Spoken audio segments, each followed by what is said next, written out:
ఓం శ్రీ గురుభ్యో నమః. ప్రేక్షకులకు నమస్కారం. నా పేరు Tulajapuri Vinod, Indian yoga therapist association ప్రెసిడెంట్ని, ఆదియోగి పరమేశ్వర యోగా ఫౌండర్ని. నా పక్కన ఉన్నటువంటి madam Tripura madam, Indian yoga therapist association membership, అదేవిధంగా therapist, national player and medalist. ఈరోజు మనకు డెమోన్స్ట్రేషన్ ఇవ్వడానికి వచ్చారు. అంశం వచ్చేసి మనకు మధుమేహం సమస్య, అంటే ఈ ప్యాంక్రియాస్ కావచ్చు, డయాబెటీస్ కావచ్చు. డయాబెటీస్ 1-2 టైప్స్ ఉంటాయి. అందులో 3 టైప్స్ ఆఫ్ డయాబెటీస్లో కూడా మనం చేయాల్సినటువంటి, స్త్రీలు కానీ పురుషులు కానీ చేయాల్సినటువంటి ఆసనాలు ఏంటో మనం ఈరోజు చక్కగా నేర్చుకుందాం. ముఖ్యంగా ఫస్ట్ మనం చేయాల్సినటువంటిది, సమస్య ఉన్నటువంటి వాళ్ళు ఏం చేయాలంటే ఫస్ట్ నైట్ భోజనం మానేయాలి. ఫస్ట్ చేయాల్సినటువంటి ఫుడ్ కైసా ఖానా వైసా, మనం ఎటువంటి బస మనం భుజిస్తామో అటువంటి శరీరం మనకు తయారవుతుంది. షుగర్ తినడం ద్వారానే డయాబెటీస్ వస్తుంది అనేటువంటిది ఏదైతే మనకు అపనమ్మకాలు అవుతుందో వాటిని కొంచెం పక్కన పెట్టేసి కొద్దిగా మనం రైస్ని కొద్దిగా తగ్గించుకుంటూ మిల్లెట్స్ని అలవాటు చేసుకోండి. కొద్దిగా రసాన్ని అలవాటు చేసుకోండి. రసాన్ని ఎక్కువ తీసుకోవడం ద్వారా మనకు తగ్గించుకునే అవకాశం ఉంటుంది. వాటర్ ఎక్కువ తాగేటువంటి అవకాశం పెంచండి. వాటర్ గంటకు ఒక్కసారి ఖచ్చితంగా వాటర్ తీసుకోండి. గంటన్నరకు ఒక్కసారి ఖచ్చితంగా 1 గ్లాస్ వాటర్ లేదా హాఫ్ గ్లాస్ వాటర్ని తీసుకోవడం మాత్రం మర్చిపోకండి. ఇలా తీసుకొని మీరు అభ్యాసం చేసినట్టయితే అత్యధికంగా ఫలితాలు మనకి వస్తాయి, లాభాలు వస్తాయి. ఇప్పుడు మనం శుభ్రంగా ఆసనాలు చేస్తాం. ఫస్ట్ మనం మండుకాసనం చేద్దాం. మండుకాసనం వేరియేషన్ చేసేద్దాం. ముఖ్యంగా మండుకాసనంలో భైరవ ముద్ర ప్రాక్టీస్ చేస్తున్నాం. ఫస్ట్ శ్వాసను తీసుకుంటూ బెల్లీ ఫ్యాట్ని, అంటే పొట్టని పైకి కిందికి చేస్తూ శ్వాసను వదులుతున్నప్పుడు నిదానంగా ఫార్వర్డ్ బెండ్ చేస్తున్నాం. శ్వాసను వదులుతున్నప్పుడు నిదానంగా చూడండి. ఒక్కసారి చక్కగా అభ్యాసం చేస్తున్నప్పుడే, ప్రాక్టీస్ చేస్తున్నప్పుడు ఇట్లా ముందుకు చూడాలి, ఇట్లా మ్యాక్సిమం ముందుకు చూడాలి. నిదానంగా శ్వాసను తీసుకుంటూ పైకి నిదానంగా, శ్వాసను వదులుతున్నప్పుడు మారుస్తూ హ్యాండ్ చేంజ్. ఒక 5 టైమ్స్ చేసుకోవచ్చు. మేము ఒక్కొక్కసారి మాత్రమే చేసి చూపిస్తాం, ఎందుకంటే సమయ పాలన పాటించాలి కాబట్టి. మ్యాక్సిమం సిలబస్ కవర్ చేస్తాం. తర్వాత పైకి తీస్తూ క్లోజ్, 2 చేతుల్ని జత చేస్తూ పైకి కిందికి చేస్తాం. శ్వాసను వదులుతున్నప్పుడు ఫార్వర్డ్ బెండ్, శ్వాసను తీసుకుంటూ వదులుతున్నప్పుడు నిదానంగా పైకి.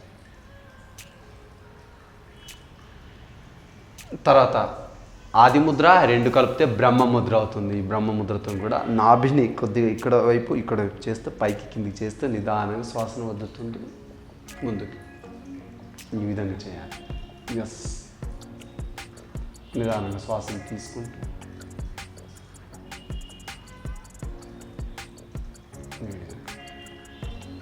నెక్స్ట్ మనకు వచ్చేసినటువంటి ఆసనం ఉత్తాన మండుకాసనం.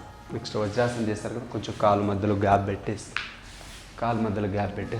2 చేతులు వెనక్కి తీసుకుంటూ శ్వాసను తీసుకుంటూ పైకి, శ్వాసను వదులుతూ నిదానంగా ఫార్వర్డ్ బెండ్ చేయాలి. ఎస్, శ్వాసను తీసుకుంటూ పైకి, inhale up, exhale bend forward, inhalation up.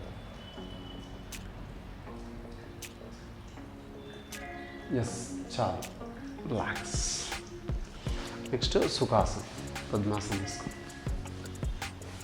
ఒకవేళ పద్మాసనం వేసినట్లయితే కూడా మనకి ఇప్పుడు ఏం చేయాలంటే పొట్టని నార్మల్గా పైకి కింది చేయాలి. పైకి కింది చేసేసి సేమ్ వశీకరణ క్లోజ్ చేసేసి యోగ ముద్ర, శ్వాసను తీసుకుంటూ పైకి, శ్వాసను వదులుతుంది నిదానంగా ఫార్వర్డ్ బెండ్, శ్వాసను తీసుకుంటూ పైకి, శ్వాసను వదులుతూ ఫార్వర్డ్ బెండ్. ఇలా ఒక 6 టైమ్స్ నుంచి 20 టైమ్స్ చేసుకోవచ్చు. ఓకే, ఇప్పుడు కాదు స్ట్రైట్ చేయండి లెగ్స్. నెక్స్ట్ వక్రాసనం, కంప్లీట్గా వక్రాసనం, ట్విస్టింగ్ పోజ్. ఈ విధంగా ఫస్ట్ అభ్యాసకులు సర్వసాధారణంగా opposite hand opposite leg twist చేయాలి. ఇది ట్విస్ట్ చేస్తూ శ్వాసను తీసుకుంటూ వదులుతూ నిదానంగా ట్విస్ట్ చేయాలి. నెక్స్ట్ ఇది బేసిక్, కొన్ని రోజులు చేసిన తర్వాత అడ్వాన్స్ కూడా చేసుకోవచ్చు. ఈ పాదాలను అక్కడ పెట్టేసి ఈ విధంగా కూడా అభ్యాసం మనం చేసుకోవచ్చు. ఈ విధంగా నిదానంగా ట్విస్ట్ చేయొచ్చు.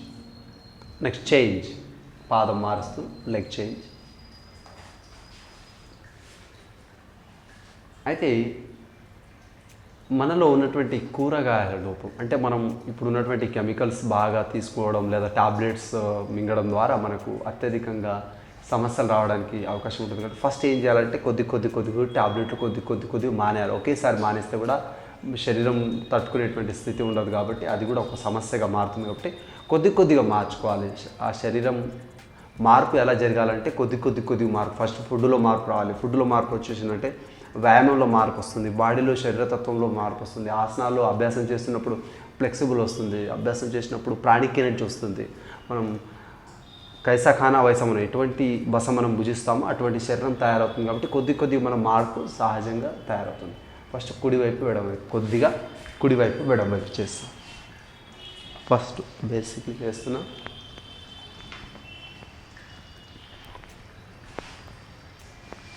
తర్వాత క్లోజ్గా జస్ట్ ముందుకు చేస్తూ ఇలా చేసిన ఒక 1 month 2 months తర్వాత మనం మత్స్యంద్రాసన్ కూడా ప్రాక్టీస్ చేయొచ్చు. అర్ధమత్స్యంద్రాసన్ ఒక్కసారి చూడండి.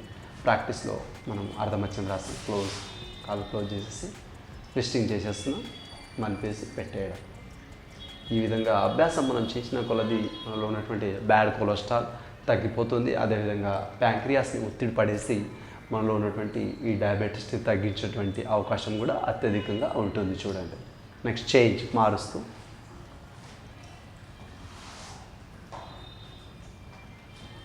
Yes very good.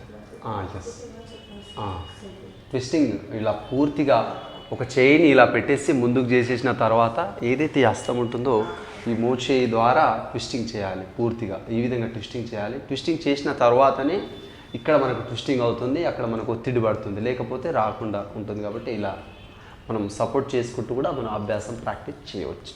ఓకేనా? ఓకే. నెక్స్ట్ గోముఖాసన్ పూర్తిగా మనకి అద్భుతంగా గోవు ఏ విధంగా మనకు లాభం చేకూరుస్తుందో ఆ విధంగా ఈ గోముఖాసన్ కూడా మనకు దాని యొక్క ప్రత్యేకతని గుర్తు చేస్తుంది. కాబట్టి ఈ గోముఖాసన్ కూడా అభ్యాసం చేస్తున్నప్పుడు ఇది మోకాలపైన మోకాలు పెట్టాలి. మ్యాక్సిమం మోకాలపైన మోకాలు పెట్టేటువంటి ప్రయత్నం చేయాలి. ఇక్కడ లెగ్స్ని క్లోజ్ చేయాలి. మ్యాక్సిమం దిక్కును కూడా అటమ్స్ని ఇక్కడ క్లోజ్ చేసేసి మ్యాక్సిమం ఈ విధంగా చేయాలి. ఫస్ట్ ముందుకు చూపించండి, తర్వాత బ్యాక్ కూడా చూపించండి. తర్వాత చేయి పైకి, ఒక చేయి ఆపోజిట్ని క్యాచ్ చేయాలి. ఈ విధంగా. ఓకే. ఈ విధంగా ఒకసారి వెనుక కూడా చూడండి. బ్యాక్ డెమో కంప్లీట్గా మీరు వచ్చేసి వెరీ నైస్. ఒక్కసారి చూడండి. మీకు వెనుక కూడా డెమోన్స్ట్రేషన్ కూడా ఒకసారి చూడండి. వెనక్కి ఎలా పట్టుకోవాలి, ఈ విధంగా నిదానంగా శ్వాసను తీసుకుంటూ ఈ విధంగా వచ్చేసి క్యాచ్ చేయాలి. అయితే ఇక్కడ చూడండి, లోతుగా వస్తుంది. ఇలా లోతుగా వస్తే మనకు నాభిని ముందుకు వచ్చినట్టు అవుతుంది. ఇలా ముందుకు వచ్చినట్టు అవుతుంది కాబట్టి రిలీజ్ చేసే అవకాశం ఉంటుంది. అంటే మనలో ఉన్నటువంటి బాడీలో ఉన్నటువంటి సెల్స్ని అన్నిటినీ, ఆర్గన్స్ అన్నిటినీ, మనలో ఉన్నటువంటి ఆ గ్లాండ్స్ని అన్నింటినీ యాక్టివ్ చేయాలి. ఫస్ట్ మణిపూర గ్లాండ్ ఎప్పుడైతే యాక్టివ్ అవుతుందో అప్పుడే మనకు ఈ డయాబెటీస్ సంబంధించిన సమస్య క్లియర్ అవుతుంది. ఓకేనా? చూసారు కదా, మనకు అద్భుతమైనటువంటి ఆసనాలు ఇప్పుడు చూడడం జరిగింది. తర్వాత మనము ప్రాణాయామం అభ్యాసం చేద్దాం. ప్రాణాయామం అభ్యాసం చేసినప్పుడు ఫస్ట్ కపాలభాతి ఏ విధంగా చేయాలి, కపాలభాతి క్రియ చేయాలి. అయితే వాత పిత కఫ త్రిదోషాన్ని తొలగించేటువంటి క్రియలు కూడా మనకు చాలా అద్భుతంగా ఉంటాయి. మనకు జలనేతి క్రియ కావచ్చు, వస్త్రదౌతి కావచ్చు, దండదౌతి కావచ్చు, మనకు ఉన్నటువంటి ఏదైతే బస్తి కావచ్చు, వామన దౌతి కావచ్చు, ఇలాంటి అనేక రకమైన క్రియలు కూడా ఉన్నాయి. వాటి ద్వారా కూడా మనలో ఉన్నటువంటి మలినాలన్నింటినీ శుద్ధి చేసుకోవచ్చు. అదేవిధంగా కపాలభాతి క్రియ ద్వారా కూడా మనం ఆ విధంగా శుద్ధి చేయడానికి అవకాశం ఉంటుంది. కాబట్టి మణిపూర చక్ర కొంచెం ముందుకు చేస్తూ, నాభిని కొద్దిగా ముందుకు చేస్తూ, పూర్తిగా శ్వాసను తీసుకుంటూ కొద్దిగా మోతాదులో కొద్దిగా మనకి ఎంత సాధ్యమైతే అంతవరకు ఎగ్జైలేషన్ చేస్తూ ఓన్లీ ఎగ్జైలేషనే చేయాలి. ఫుల్ కాన్సన్ట్రేట్ చేయాల్సింది ఎగ్జైలేషన్ మాత్రమే. నాభిని మాత్రం ముందుకు వెనక్కి చేయాలి. కంఠం ద్వారా కూడా శబ్దం రావచ్చు. ఇట్లా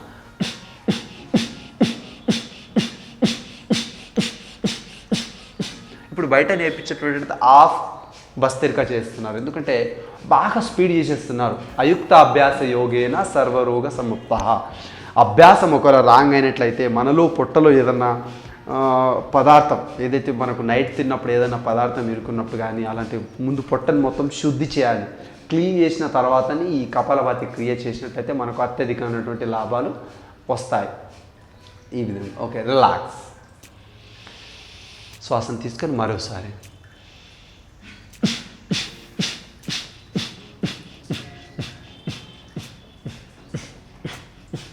okay, relax. Next bhastrika, forcefully inhalation, forcefully exhalation.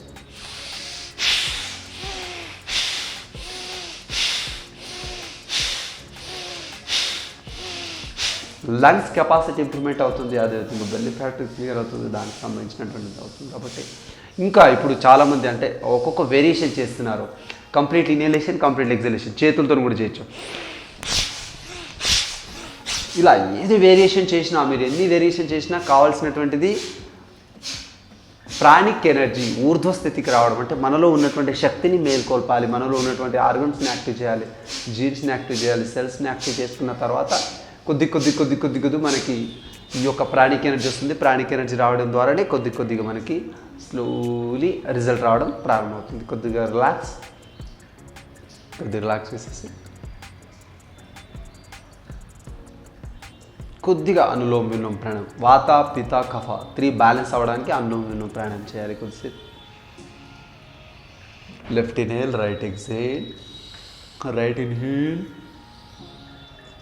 Left exhale, left inhale, right exhale, right inhalation, left exhalation, left inhale, right exhale, right inhalation, left exhalation, left inhalation, right exhalation, right inhalation, left exhalation. ఈ విధంగా alternative practice చేస్తూ విడమనాసికందర శ్వాసను వదిలేసి close చేయాలి. ఈ విధంగా చూసారు కదా, మధుమేహం గురించి మనకు అనేక రకమైనటువంటి ఔషధాలు ఉన్నాయి. మనలో ఉన్నటువంటి దగ్గర అయితే కాకరకాయ కావచ్చు, నేలవేము కావచ్చు, నేల ఉసిరి కావచ్చు, తీపాకు కావచ్చు, ఇలాంటి చాలా రకాలైనటువంటి మిరాకిల్స్ మన దగ్గర అనేక రకమైనవి ఉన్నాయి.